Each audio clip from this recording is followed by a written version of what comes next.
Donc, dans un parcours pour une chirurgie de l'obésité, tout patient doit voir une psychologue. Mais quelle est l'utilité? Valérie, est-ce que tu peux nous expliquer pourquoi les patients doivent-ils obligatoirement avoir un problème pour aller voir une psychologue? D'accord. Alors, au-delà des séances pour le dossier, hein, pour l'accord en fait, qui sont obligatoires, où là on va s'assurer que les patients ont toutes leurs capacités psychiques pour pouvoir suivre un tel parcours. Donc, au-delà de ce format-là, euh, consulter un psychologue quand on est en parcours de chirurgie bariatrique a tout son sens parce que, comme on le répète à chaque fois, le poids, le surpoids est un symptôme. Donc vous êtes bien plus que des kilos, qu'un chiffre sur la balance, et en fait on va s'intéresser à ce qui fait votre vie, ce qui vous a amené aussi dans cette situation-là, mais surtout comment vous en sortir et ne pas y revenir. On parlait de la peur sur une autre vidéo.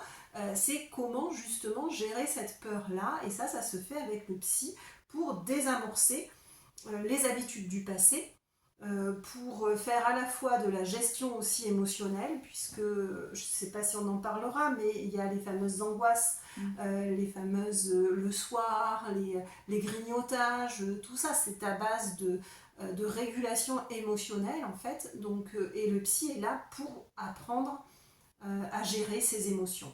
D'accord. Et le rôle du psychologue dans le cadre du parcours, vous n'avez pas beaucoup de consultations avec les patients dans le cadre du bilan qui est obligatoire, mais quel est votre rôle dans ce cas-là, à ce moment-là? Alors, c'est un rôle pour prévenir aussi, et souvent les patients, certains viennent même un petit peu angoissés, ou ils ne savent pas trop quoi dire, et alors il faut bien savoir que c'est le psychologue qui mène l'entretien. Vraiment, il ne faut surtout pas être angoissé, que ce soit pour le poids, pour la chirurgie ou pour toute autre question. Justement, aller chez le psychologue, c'est aussi accepter d'être pris en charge. Et la prise en charge, elle commence dès l'entrée dans le bureau. Et alors, je sais que vous avez sur place Valérie Bouchard, la psychologue du service, du centre, qui vous accueille et qui vraiment, c'est elle qui va amener les questions, qui va vous porter, cet entretien-là. Il n'y a aucune raison d'être angoissé par cet entretien. La, la, L'utilité du psychologue, c'est un accompagnement. Ça veut dire que s'il suffisait d'un régime, s'il suffisait d'un rééquilibrage alimentaire, s'il suffisait d'un acte chirurgical, ça se saurait. Tout le monde l'aurait fait, comme acheter un livre. Et voilà. C'est bien parce qu'il y a une histoire de vie qui a amené ce surpoids. Et cette histoire de vie, elle part pas avec l'opération. Le fonctionnement, que vous ayez 20 ans, 30 ans, 40, 50, 60 ans, de deux fonctionnements, vous n'allez pas vous en défaire comme ça. Le psychologue, il est là pour désamorcer les anciens schémas, mais surtout créer de nouveaux schémas, parce qu'on sait qu'il y a une résistance au changement.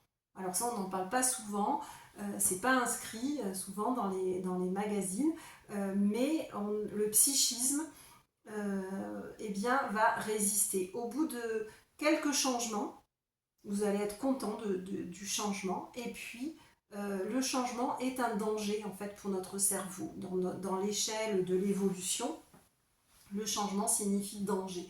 Donc on a une petite marge où notre cerveau, notre psychisme nous laisse faire, nous laisse changer. Et puis ensuite, il y a ce qu'on appelle la résistance au changement. Et le psychologue est là pour soutenir, pour supporter, parce que cette résistance au changement, elle équivaut à un frein en fait. D'accord. Donc en fait, doit-on voir encore le psychologue une fois opéré? Oui, c'est presque, j'allais dire, c'est là que ça commence en fait, et c'est même dans le après, là, après la jouissance de ces kilos envolés, que ça commence, et le grand intérêt à consulter, il est là. Oui. En fait, en tant que patient, on a toujours peur de le psychologue avant l'opération, mais en fait, on devrait limite avoir plus peur sur le Oui. après. Oui, avant l'opération, souvent c'est pour l'histoire de Ouais. l'accord du dossier, pourvu que mon dossier passe, pourvu que j'ai les papiers, que le psy signe l'attestation. Mais la vraie question, c'est le après. Donc, que dirais-tu aux patients qui appréhendent ces fameux rendez-vous dans le cadre du bilan?